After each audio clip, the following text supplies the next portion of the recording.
Media మిత్రులందరికీ నమస్కారం. అంగన్వాడీ కార్యకర్తలు, హెల్పర్లు, అలాగే చిరుద్యోగులు అందరికీ ప్రభుత్వం వారి సంక్షేమానికి కట్టుబడి ఉందని చెప్పేసి తెలియజేస్తున్నాం. అసలు అంగన్వాడీ టీచర్లు కానీ, అంగన్వాడీ కార్యకర్తలు కానీ, అంగన్వాడీ హెల్పర్లు కానీ పట్టించుకుందంటూ ఉందంటే తెలుగుదేశం ప్రభుత్వం ఎప్పుడైనా కానీ. ముందు గత ప్రభుత్వంలో మీరు చూసుకుంటే ఏ రోజు జీతాలు రైట్ టైంకి వచ్చిన పాపని పోలం. కానీ ఈరోజు 1వ తారీఖు లేదు ముందు రోజే జీతాలు ఇవ్వటం అనేది మంచి పరిణామం కింద అందరూ చూస్తున్నారు. అంగన్వాడీలందరూ కూడా గుర్తుపెట్టుకోవాల్సిన విషయం ఏంటంటే, ఏ రోజైనా కానీ వాళ్ళకి శాలరీ ఎప్పుడు పెరిగినా కానీ చంద్రబాబు నాయుడు గారి హాయంలోనే, చంద్రబాబు గారి నాయకత్వంలోనే ఆయన ఆలోచన ప్రకారమే పెరిగినాయి. మనం గుర్తుపెట్టుకుంటే 2016లో 4,000 ఉండే టీచర్ల శాలరీ 7,000 చేయటం జరిగింది. అలాగే 2,200 ఉండే అంగన్వాడీ హెల్పర్ల శాలరీస్ 4,500 చేయటం కూడా జరిగింది. మళ్ళీ 2018లో 10,500 చేయటం, 10,500 చేయటమే కాకుండా హెల్పర్ల శాలరీ కూడా 4,500 నుంచి 5,000 చేయటం జరిగింది. అంతేకాకుండా వారికి కావాల్సిన అనేక సదుపాయాలు కూడా కల్పిస్తూ ఉన్నాం. ఇప్పుడు మినీ సెంటర్లన్నింటినీ రెగ్యులర్ సెంటర్స్ కింద మార్చడం జరిగింది.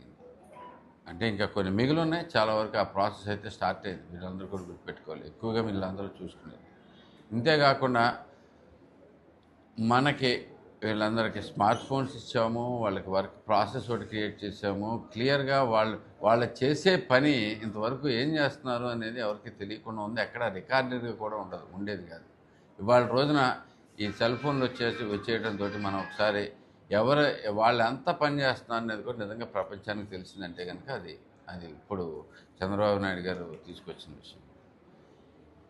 గవర్నమెంట్ ఇంకా అనేక రకాలుగా హెల్ప్ చేసుకుని వస్తానికే ప్రయత్నం చేస్తూనే ఉంది. ప్రతిసారి దీంట్లోంచి అన్నిటి చేయటమే, టీవీలు ఇవ్వటమే కానీ, టాయిలెట్ సౌకర్యాలు మెరుగుపరచడమే కానీ, ఇంకా అంగన్వాడీ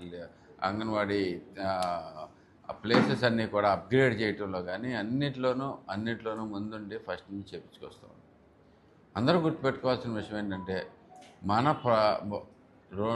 ఒక్క 5 ఏళ్లలో 2019 నుంచి 24 లోపు ఎంత ఆర్థిక విధ్వంసం జరిగిందనేది ప్రతి ఒక్కరు గుర్తించారు. కాబట్టే మనకి తెలుగుదేశం ప్రభుత్వం రావాలని చెప్పేసి దాంట్లో అందరూ కూడా ముందుకు వచ్చారు. ఎలక్షన్ ముందు కూడా చంద్రబాబు నాయుడు గారు ప్రామిస్ చేశారు, అంగన్వాడీ కార్యకర్తలకు అందరికీ తోడుగా ఉంటామని చెప్పేసి. ఆ ప్రయత్నాల్లోనే అలాగే మేము కూడా అందరం కూడా ఇప్పటికీ మాటిస్తున్నాను, వాళ్ళ కష్టాల్లో మేము కూడా పాలు పంచుకుంటాం. మేము కూడా తప్పకుండా మా చేతనైనంత సాయం చేస్తామని కూడా తెలియజేస్తున్నాం. ఇలాంటి దారుణమైన ఆర్థిక పరిస్థితుల్లో ఉండబట్టి కొన్ని కార్యక్రమాలు లేట్ అవుతూ ఉన్నాయి. ఇంట్లో చూసుకుంటే శాలరీలు పెంపు విషయం కూడా చంద్రబాబు నాయుడు గారు పరిశీలిస్తున్నారు. తప్పకుండా ఇది అతి త్వరలోనే జరుగుతుందని చెప్పేసి కూడా మీ అందరికి కూడా మాట ఇవ్వటం జరుగుతుంది. సో దీన్ని అందరూ మీరు దృష్టిలో పెట్టుకోండి. మనకి ఏ ప్రభుత్వ కార్యక్రమం అయినా కానీ, ఏదైనా కానీ